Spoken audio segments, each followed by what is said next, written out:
During World War II, the Germans tried to solve a major pain-in-the-ass battlefield problem: how to shoot around corners without exposing yourself. Their solution? Slap a curved barrel on an assault rifle so bullets could theoretically bend through the barrel. They called this atrocity the Krummlauf, an ingenious proof that the Germans could make anything precise except good decisions. The Krummlauf barrels curved at 30, 45, 60, or even 90 degrees, and it had a periscope sight so the shooter could aim from behind cover. It was designed mostly for tank crews to defend themselves from infantry without climbing out of their metal coffins. Sounds clever until physics got involved. See, bullets don't particularly enjoy bending mid-flight. They shattered, lost velocity, or bounced around inside the barrel like popcorn. The device worked only for about 300 rounds before the barrel exploded. The concept proved more dangerous to the shooter than the target and was scrapped entirely in the mid-1940s. Somewhere in the 1940s, a German engineer looked at a soldier's head and thought,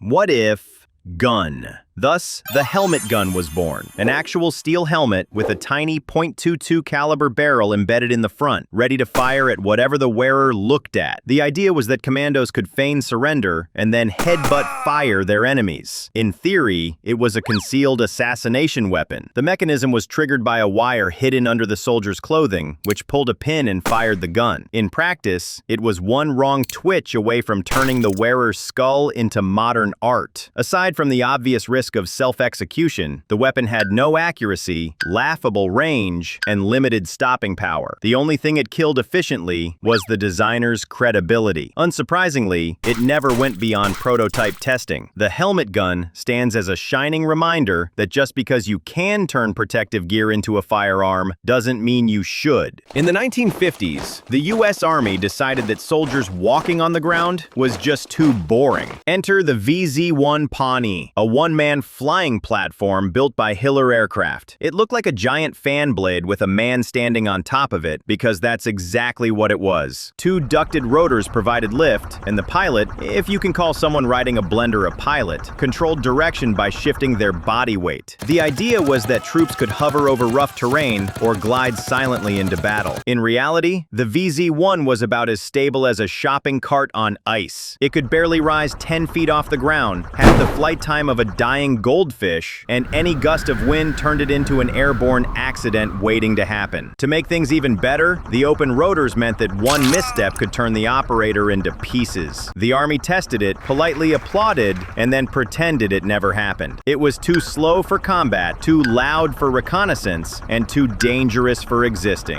In 1942, before the atomic bomb existed, the US was looking for a way to burn Japanese cities, many of which were built largely from wood and paper. Conventional bombing was costly and imprecise. The goal was to create a cheap, low-altitude incendiary delivery system that could spread fires over wide areas. Enter Project X-Ray, which has nothing to do with X-rays and everything to do with bats. The plan was simple: attach small, timed incendiary charges to Mexican free-tailed bats, pack them into bomb casings, drop them at dawn, and let them roost in buildings before the bombs ignited. The bats would scatter over a city and set countless fires simultaneously, a terrifying, chaotic inferno from above. The military actually tested it, and it worked, just not on the enemy. Bats escaped early and incinerated parts of the US airbase. They were impossible to control, sensitive to handling, and many simply died before being released. By late 1944, Japan was desperate. Their navy was crippled, aircraft fuel was scarce, and they had no practical way to strike the US mainland. The military wanted a low-cost, long-range weapon that could hit American morale and ignite massive forest fires without risking pilots or ships. The solution? Balloons. Thousands of them. Between 1944 and 1945, Japan launched over 9,000 hydrogen-filled balloons, each carrying a 15-kilogram bomb and a set of sandbags for ballast. The idea was that the jet stream, a high-altitude wind current, would carry them across the Pacific to the United States and Canada. Once over land, the balloons would drop their bombs randomly and set massive forest fires. And hey, the balloons did reach North America, but only 300 of them. Most did nothing except scare farmers and confuse weathermen. The only tragic success was in Oregon, where one bomb killed 6 civilians having a picnic, marking the only wartime deaths on the U.S. mainland. The project was quietly abandoned once it became clear that the Great Fire Balloon Offensive was wasting hydrogen and humiliating the Imperial Army's engineers.